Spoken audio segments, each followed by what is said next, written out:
Men o'sha videoni unga ko'rsatganimda g'alaba qildim deb o'ylagandim. Nihoyat haqiqat yuzaga chiqdi. Endi u meni himoya qiladi, otasini uydan haydaydi deb o'ylagandim. Lekin u monitorga tikilib turdi-da, sekin menga o'girildi. Uning ko'zlarida g'azab bor edi, ammo otasiga emas, menga nisbatan. "O'zing xohladingmi?" dedi u sovuqqonlik bilan. "Otamni o'zing yo'ldan urdingmi, iflos?" O'sha lahzada men nafaqat erimni, balki butun dunyoga bo'lgan ishonchimni yo'qotdim. Men fosh qilgan sir mening hukmimga aylandi. Hayot bu yozilmagan kitob, har bir sahifasi kutilmagan burilishlarga to'la. Ba'zan biz panoh deb bilgan qo'rg'onimiz aslida eng xavfli qafas bo'lib chiqadi. Bugungi hikoyamiz qahramoni 27 yoshli, taqdirning achchiq sinovlariga uchragan singlimiz. Uning iltimosiga ko'ra ismlar sir tutildi, ammo voqealar, og'riqlar va ko'z yoshlar barchasi haqiqiy. Agar siz ham adolat va haqiqat tarafida bo'lsangiz, videoga like bosing. Kanalimizga obuna bo'lib, qo'ng'iroqchani yoqing. Zora bu hikoya kimningdir ko'zini ochsa. Boshladik. Men 20 yoshda edim. Bahor gullaridek ochilib turgan, hayotdan faqat yaxshilik kutadigan sodda qiz edim. Ota-onamning xohishi men uchun qonun edi. Ular "Baxtli bo'lasan, qizim, yaxshi joydan sovchi chiqdi" deyishganda, yuragimda na quvonch, na qo'rquv bor edi, faqat itoat bor edi. Bo'lajak turmush o'rtog'im bilan to'ydan oldin bor yo'g'i 5 marta uchrashdik. U ko'rkam, jiddiy, kamgap yigit edi. Biz parkda yurar ekanmiz, o'rtamizda g'alati sukunat hukm surardi. Men kutardim. Kino va kitoblardagi kabi yuragim jiz etishini, ko'zlarimiz to'qnashganda chaqmoq chaqishini kutardim. Lekin bunday bo'lmadi. Qarindoshlarim esa "Muhabbat to'ydan keyin keladi, qizim. Erkak kishini yashab bilasan. Tanigan bilan yashash zerikarli, siri bo'lmaydi" deb uqtirishardi. Men ularga ishondim. To'y kuni oppoq libosda ko'zguga qarab o'zimga o'zim va'da berdim. Men dunyodagi eng yaxshi kelin bo'laman. Men bu insonni sevib qolaman.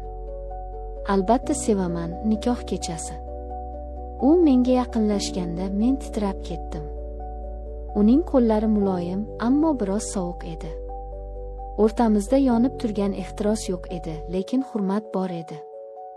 U menga ozor bermadi. "O'rganib ketamiz", dedi u sekin pichirlab. Shu bir og'iz so'z menga umid berdi. Ha, bizda olovli sevgi yo'q edi, lekin biz bir-birimizga suyanishimiz mumkin edi. Men shunday deb o'ylardim. Erimning oilasi katta va serhasham edi. Qaynota-qaynonam, erimning akasi, uning xotini, ovsinim va ularning 2 bolasi. O'zbekchilik, hammamiz bir hovlida, bir qozondan ovqat yeb yashardik. Dastlabki 3 oy xuddi tushdek o'tdi. Kelinlik vazifalari sahardan turib hovli supurish, nonushta tayyorlash. Men charchasam ham yuzimdan tabassum arimasdi. Qaynonam qattiqqo'l, lekin adolatli ayoldek tuyulardi. Lekin bu uyda g'alati bir atmosfera bor edi. Devorlarning ham qulog'i bordek, har bir burchakda qandaydir sir yashiringandek tuyulardi. Ovsinim. U o'ziga xos, sho'x, chiroyi o'rnida ayol edi. Lekin uning ko'zlarida men tushunmagan bir o't yonardi. U ko'pincha erimning akasi, o'z eri yo'g'ida o'ziga ko'proq oro berar, ochiqroq kiyinar edi. Dahshatli voqealar sekinasta boshlandi. Kunduzlari uyda kim qolardi? Erim va qaynim ishda, bolalar maktabda, qaynonam ko'pincha qo'shnilarnikida yoki bozorda bo'lardi. Uyda men, ovsinim va qaynotam qolardik. Uy katta, ish ko'p. Men ko'pincha oshxona yoki hovli ishlari bilan band bo'lardim. Ovsinim esa u ko'pincha uy ichida, qaynotamning xonasi atrofida g'imirlardi. Avvaliga e'tibor bermadim. Kelinlik xizmatida deb o'yladim. Ovsinim qaynotamning xonasini o'zi yig'ishtirishni talab qilardi, meni u yerga yaqinlashtirmasdi. Bir kuni, o'sha mash'um kun, men dahlizdan o'tayotgandim. Qaynotamning xonasi eshigi qiya ochiq edi. Ichkaridan g'alati, bo'g'iq ovozlar, shivirlashlar va kiyim shitirlashi eshitildi. Yuragim duk etib to'xtadi. Oyoqlarim o'zimga bo'ysunmay eshik tirqishiga yaqinlashdim. Va men ko'rgan manzara mening butun dunyoqarashimni ostin-ustun qilib yubordi. Qaynotam va ovsinim. Ular shunchaki gaplashib o'tirishmagan edi. Ular juda yaqin, haddan tashqari yaqin edilar. Ovsinimning kulgusi, qaynotamning uning belidan ushlab turishi. Bu shunchaki qaynota-kelin munosabati emasdi. Bu harom edi. Bu xiyonat edi. Men og'zimni qo'llarim bilan yopib orqaga tisarildim. Shokka tushib qolgandim. Xonamga yugurib kirib eshikni qulfladim va yostiqni tishlab yig'ladim. Xudoyim, men qayerga tushib qoldim? Bu qanday oila? Bu qanday ifloslik? 2 kun o'zimni kasalga soldim. Xonamdan chiqmadim. Ularning ko'ziga qarashga botina olmasdim. Ovsinim hech narsa bo'lmagandek yurardi, qaynotam esa viqor bilan choy ichardi. Men bu sirning og'irligi ostida ezilib borardim. Lekin eng yomoni hali oldinda ekan. Ovsinim bilan bo'lgan voqea bu shunchaki boshlanishi edi. Qaynotam bu o'yinida men ham ishtirok etishimni xohladi shekilli. Uning nigohlari o'zgara boshladi. Avvaliga men buni shunchaki qarilik, otalarcha e'tibor deb o'yladim. Lekin bu nigohlarda ota mehri emas, erkak shahvati bor edi. Bir oy o'tdi. Bir kuni men vannaxonani tozalayotgandim. Yengimni shimarib, egilib pol artardim. Birdan eshik ochildi. Qaynotam. Yuragim qinidan chiqib ketayozdi. Odada, men tozalayapman, hozir chiqaman, dedim shosha-pisha. U esa chiqib ketmadi. Eshikni ichkaridan yopdi. "Kelin, juda pazandasan, ozodasan", dedi u menga yaqinlashib. Uning ovozi xirillab chiqardi. "O'g'lim adashmabdi. Seni tanlab xato qilmabdi." Men burchakka tiqilib qoldim. Qo'limdagi latta polga tushdi. U menga juda yaqin keldi. Uning hidi tamaki va qandaydir yoqimsiz hid dimog'imga urildi. U qo'lini ko'tarib sochimni siladi. "Yoshroq bo'lganimda senga o'zim uylanardim", dedi u iflos jilmayish bilan. Bu gap mening qulog'imga qaynagan qo'rg'oshindek quyildi. Men bor kuchimni yig'ib uni itarib yubordim va vannadan otilib chiqdim. To'g'ri qo'shnimiznikiga yugurdim. Nafasim bo'g'zimga tiqilib qaltirardim. Qo'shni ayol holimni ko'rib qo'rqib ketdi. "U nima bo'ldi, qizim? G'ulon hovlida ilon ko'rdim", deb yolg'on gapirdim. Tilim aylanmasdi haqiqatni aytishga. Kimga aytaman? Kim ishonadi? Qaynotang senga ko'z olaytiryapti desam, hamma meni buzuq, tuhmatchi demaydimi? O'sha kundan boshlab hayotim do'zaxga aylandi. Men o'z uyimda, o'z xonamda qamalib o'tiradigan bo'ldim. Dasturxonda birinchi bo'lib turib ketardim. Qaynotam qayerda bo'lsa, men o'sha yerdan qochardim. Lekin u to'xtamadi. U meni yo'laklarda ushlab olardi. Burchakka qisardi. "Qochma, kelin, mendan qo'rqma", deb qo'llarini uzatardi. Uning qo'llari badanimga tekkanda men o'zimni ifloslangandek his qilardim. Vannaga kirib soatlab yuvinardim, terimni shilib tashlagudek ishqalardim, lekin o'sha jirkanch his ketmasdi. Men chiday olmadim. Bu yukni yolg'iz ko'tarish mumkin emas edi. Erimga aytishim kerak. U mening suyanchig'im-ku, u meni himoya qiladi-ku. Kechqurun yotoqda yotganimizda jur'atimni yig'dim. "Azizim, men sizga bir gap aytishim kerak", dedim titrab. Va hammasini aytdim. Qaynotamning qiliqlarini, menga tegajog'lik qilganini, gaplarini. Men kutgandimki, u g'azablanadi, otasining oldiga borib janjal qiladi. Lekin u kuldi. "Sen aqldan ozdingmi?" dedi u menga tikilib. Mening otama. 5 mahal namoz o'qiydigan, mahallada obro'li odama. Sen meni ota-onam bilan urushtirmoqchimisan? Maqsading nima o'zi? Men yig'lab qasam ichdim. Lekin u ishonmadi. Daliling bormi? Yo'q.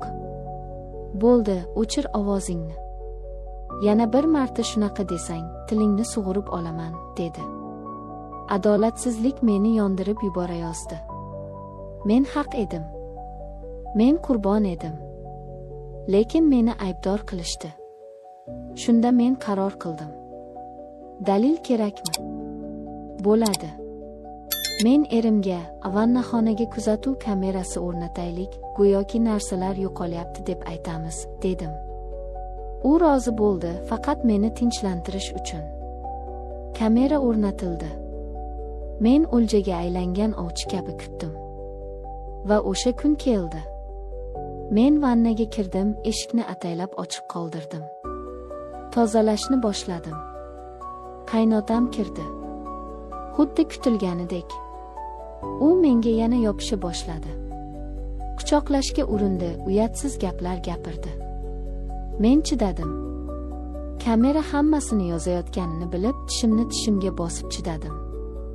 Keyin uni itarib yugurib chiqdim. Kechqurun erim keldi. "Mana", dedim men telefonimni unga uzatib. "Mana dalil. Endi ko'ring otangiz kimligini." Erim videoni ko'rdi. Uning yuzi avval oqardi, keyin qizardi, keyin ko'karib ketdi. Uning ko'zlarida men dahshatni ko'rdim. Men yengil tortdim. "O bo'ldi, endi u tushundi", deb o'yladim. U xonadan chiqib ketdi. 2 soat yo'q bo'lib ketdi. Men xonada o'tirib chamadonimni yig'ishtirish haqida o'ylardim. Biz bu uydan ketamiz, alohida yashaymiz deb o'yladim. Eshik ochildi. Erim kirdi. Lekin u meni quchoqlamadi. Uzr so'ramadi. U menga nafrat bilan qaradi. "Sen", dedi u tishlari orasidan. "Sen otamni yo'ldan urding. Sen ataylab qilding. Sen shaytonsan", qulog'imga ishonmadim. "U nima? Videoni ko'rdingiz-ku?" U menga yopishdi, "Otam qari odam. U o'zini bilmaydi. Sen yoshsan, sen hayo qilishing kerak edi. G'unajing ko'zini suzmasa, buqa ipini uzmaydi. Sen unga ko'z suzgansan, sen uni majburlagansan." Bu gaplar, bu ayblovlar meni tamom qildi. O'z erim meni himoya qilish o'rniga o'z otasining gunohini menga yukladi. U haqiqatni ko'rib turib ham ko'r bo'lishni tanladi. Chunki otasiga qarshi chiqishga, haqiqatni tan olishga uning jur'ati yetmadi.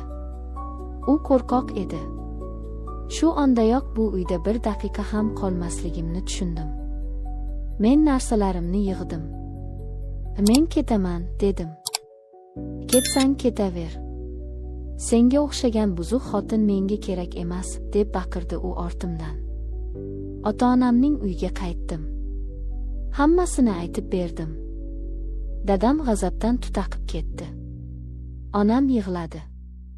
Lekin ular menga ishonishdi. "O qizim, sen poksan, biz seni bilamiz", deyishdi. Bu men uchun eng katta madad bo'ldi. Ajrashish jarayoni boshlandi. Qaynonam va erim meni ayblashda davom etishdi. "Keliningiz otamizga osildi", deb tuhmat qilishdi.